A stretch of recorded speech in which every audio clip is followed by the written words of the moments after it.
what would an episode of this 0 Hour be without me giving Uber a hard time? Although in this case, I may be forced to give Uber something of a backhanded compliment. You know, Uber has been very reluctant to give out its diversity data, which probably doesn't surprise a lot of people, but it finally did this week. It released its diversity data, and needless to say, this won't surprise most of you, it needs to do better. It was reported on at Black Voices in the Huffington Post. They've brought in a new human resources officer. You remember we covered the fact that their engineers are being subject to female engineers being subject to tremendous levels of bias. So they brought in a new chief human resources officer, Leanne Hornsey, and she has released their first diversity report.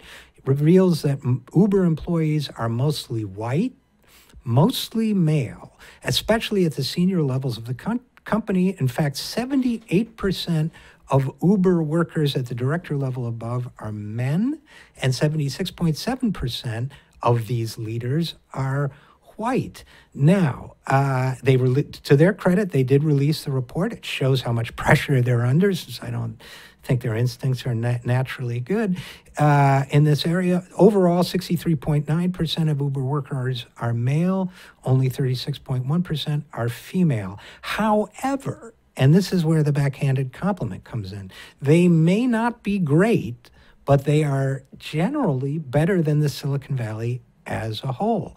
At Facebook, only 33% of the workers are female. At Apple, only 32% of workers are female. At Google, only 31% are female. And at Microsoft, only 25.8%. One worker in four is female. And then in tech positions, remember we were talking about Uber's engineers a couple episodes ago. This is where Silicon Valley is really doing its worst, because engineers are the lifeblood of the digital world. Women make up just 15.4% of Uber's workforce. But again, racially, Uber is slightly more racially diverse, even though it's not great. 49.8% are white, 30% Asian, 8.8% black, 5.6% Hispanic, and so on.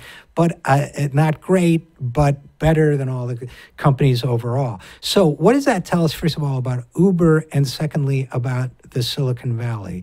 About Uber, it says a couple things. One, they have a horrific record with their women engineers, and they urgently need to change that. That is a flaming dumpster fire right now that has to be fixed.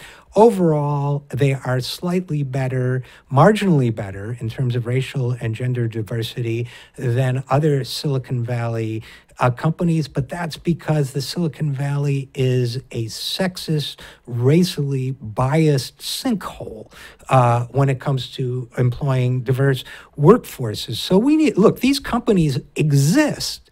They exist because the United States government and the American people created the technology that they have piggybacked on for free. They need to reflect the composition, the diversity, and the richness and the variety of the American people in their employment. We need to demand that they do that. We need to ensure that they do that. And we need to make sure, once we do, I believe we will also have better products and better services out of these companies when they reflect the people as a whole.